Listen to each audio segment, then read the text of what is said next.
ஓம் சாந்தி. பாபாவின் நினைவோடு 30/1/2025 முரளிக்கான கேள்வி பதில்களை பார்க்கலாம். பாபா முதல் கேள்வி என்ன கேட்குறாங்க அப்படின்னா, பாபாவின் முக்கியமான டைரக்ஷன் என்ன, அதை ஏன் மீறுகிறார்கள்னு பாபா கேட்குறாங்க. அதுக்கான பதில், யாரிடமும் சேவையை வாங்காதீங்க, ஏனால் நீங்களே வேலைக்காரர்கள் என்பது பாபாவோட டைரக்ஷனாக இருக்குது. ஆனால் தேக உணர்வின் காரணமாக பாபாவின் இந்த டைரக்ஷனை மீறுறாங்க. நீங்கள் இங்கே சுகம் அடைந்தால் அங்கே சுகம் குறைந்து போகும்னு பாபா சொல்கிறாரு. நிறைய குழந்தைங்க நாங்கள் சுதந்திரமாக இருப்போம்னு சொல்கிறாங்க. ஆனால் நீங்கள் அனைவருமே பாபாவை சார்ந்து தான் இருக்கிறீங்கன்னு பாபா சொல்கிறாரு. நெக்ஸ்ட்டு, ரதத்திற்கு துன்பம் ஏற்பட்டாலோ முரளி கிடைக்கவில்லை என்றாலோ குழந்தைகளின் கவனம் எங்கு செல்வதாக பாபா கூறுகிறார். அதுக்கான பதில், சிவபாபாவின் பாக்கியசாலி ரதம் பிரம்மாவாக இருக்கிறாரு. ரதம் மூலமாகத்தான் பாபா ஆஸ்தியை கொடுக்கிறாரு. பிரம்மா ஆஸ்தி தர முடியாது, அவர் எடுக்கக்கூடியவர் தான்.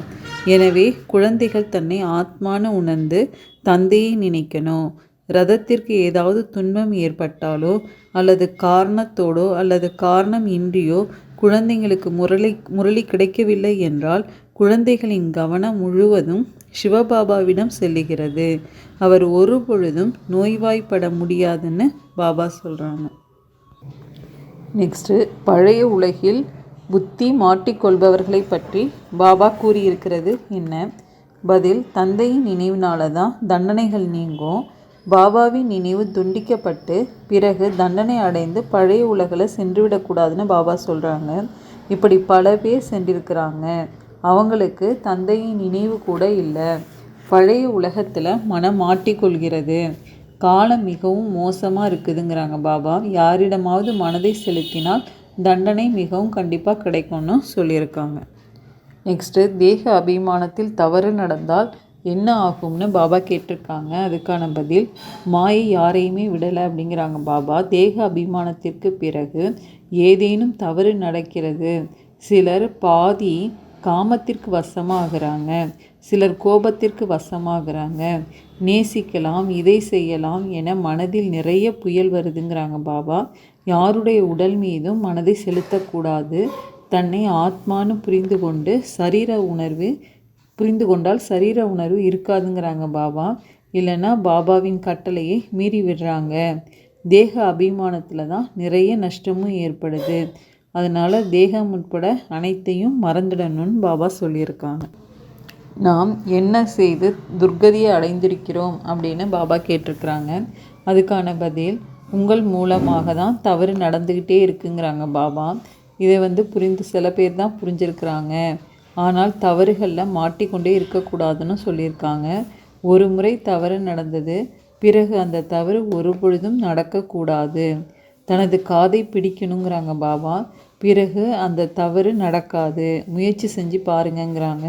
ஒருவேளை அடிக்கடி தவறு நடந்துச்சுன்னா நமக்கு நிறைய நஷ்டம் ஏற்படுதுன்னு பாபா சொல்கிறாங்க. தவறு செய்து தான் துர்கதியை அடைஞ்சிருக்கோன்னு பாபா நம்ம எந்த விதமான தவறும் செய்யக்கூடாதுன்னு சொல்லியிருக்காங்க. நெக்ஸ்ட்டு, பக்தி மார்க்கத்தில் எதை செய்கின்றார்கள், நாம் இங்கு எதை செய்ய வேண்டியதில்லைன்னு பாபா கேட்குறாங்க. அதுக்கான ஆன்சரு, பக்தி மார்க்கத்தில் அர்ப்பணம் ஆகிறாங்க அப்படிங்கிறாங்க பாபா. பலி கொடுக்குறாங்க. இங்கே பலி கொடுக்க வேண்டிய அவசியம்லாம் இல்லைங்கிறாங்க பாபா. நம்ம உயிரோடு பலியாகணும். அர்ப்பணம் ஆகுதல் என்பது உண்மையின் இப்போதைய விஷயமாக இருக்குது. பக்தி மார்க்கத்தில் அவர்கள் எவ்வளவு தற்கொலை செய்கிறாங்க. இங்கு கொலையின் விஷயம் எதுவுமே இல்லை.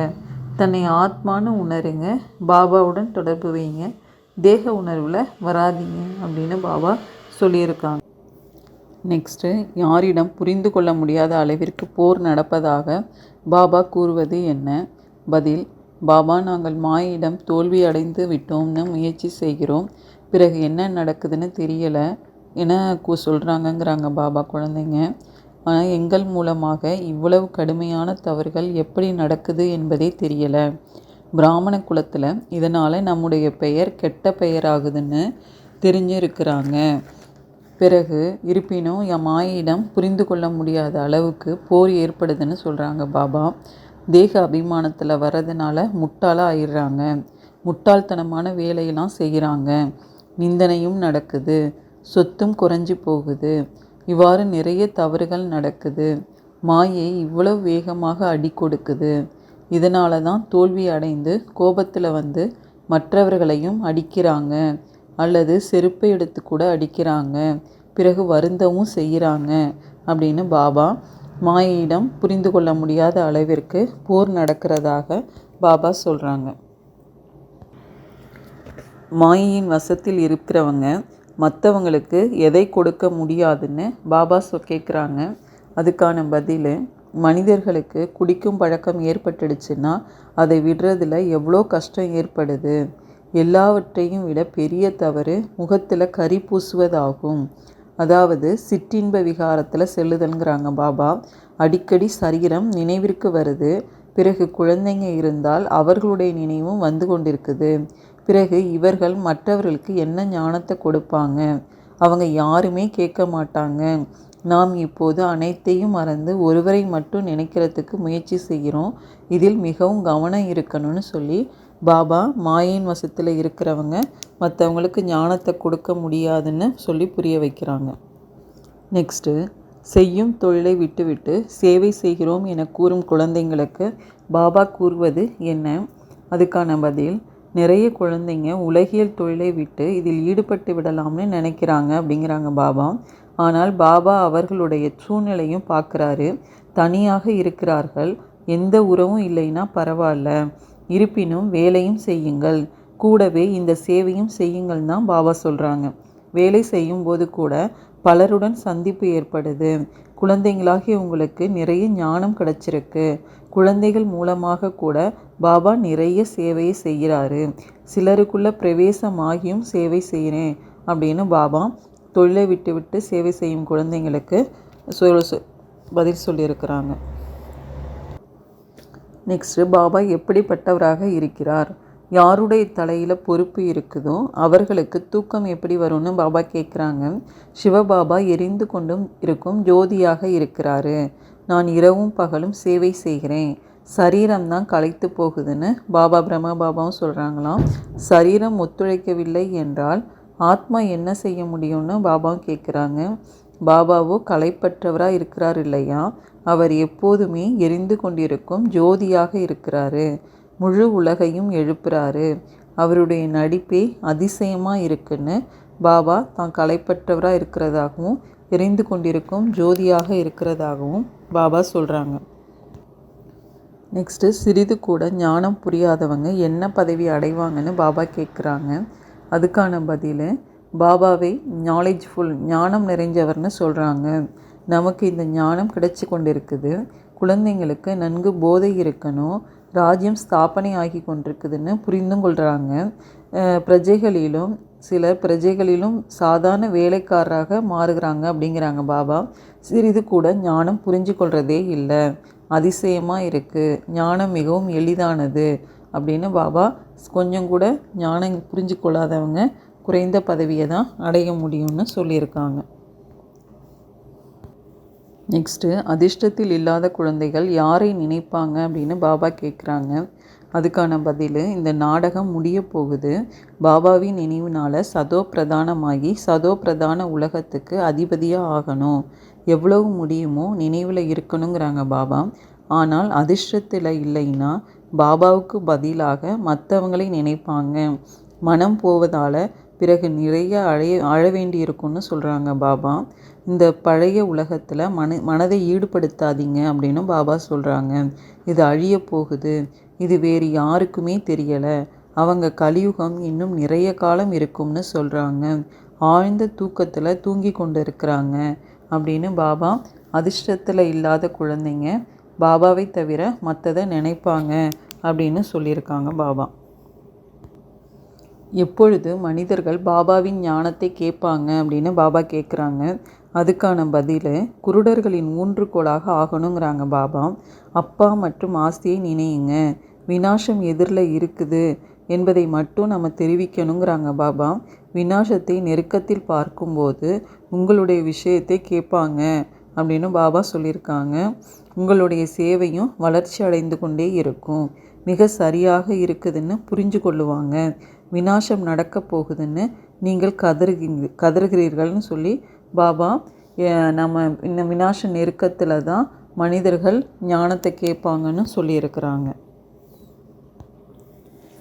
நெக்ஸ்ட்டு முயற்சி செய்தால் என்ன கிடைக்கும்னு பாபா கேட்குறாங்க. அதுக்கான பதில், நம்மளுடைய பட கண்காட்சி, மேலா, சேவை வளர்ச்சி அடைந்து கொண்டே போகுங்கிறாங்க பாபா.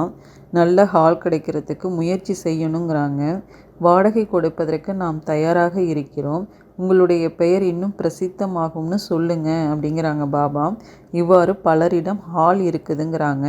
முயற்சி செய்தால் 3 அடி நிலம் கூட கிடைக்குங்கிறாங்க. அதுவரை நீங்கள் சிறிய சிறிய படக்கண்காட்சிகளை வைங்க அப்படின்னு பாபா முயற்சி செய்தால் நமக்கு சேவை செய்கிறதுக்கு இடம் கிடைக்கும்னு சொல்லியிருக்காங்க. நாம் எதை கொண்டாடினால் சத்தம் பரவும்னு பாபா கேட்குறாங்க. அதுக்கான பதில், சிவஜெயந்தி கூட நம்ம கொண்டாடணுன்னா சத்தம் பரவுங்கிறாங்க பாபா. சிவஜெயந்தி அன்று விடுமுறை அழியுங்கன்னு நீங்கள் எழுதுவீங்க. உண்மையில் பிறந்தநாள் கூட ஒருவருக்கு தான் கொண்டாடணுங்கிறாங்க பாபா. அவரே பதீத்த பாவனராக இருக்கார். தபால் தலை கூட உண்மையான இந்த திரிமூர்த்தியினுடையதாக இருக்குதுன்னு பாபா சொல்லியிருக்காங்க. நெக்ஸ்ட்டு, நாம் எதற்கு சதா காலத்திற்கும் விடை கொடுத்து அனுப்பிவிட்டு அன்பின் சொரூபமாக ஆகணும்னு பாபா கேட்குறாங்க.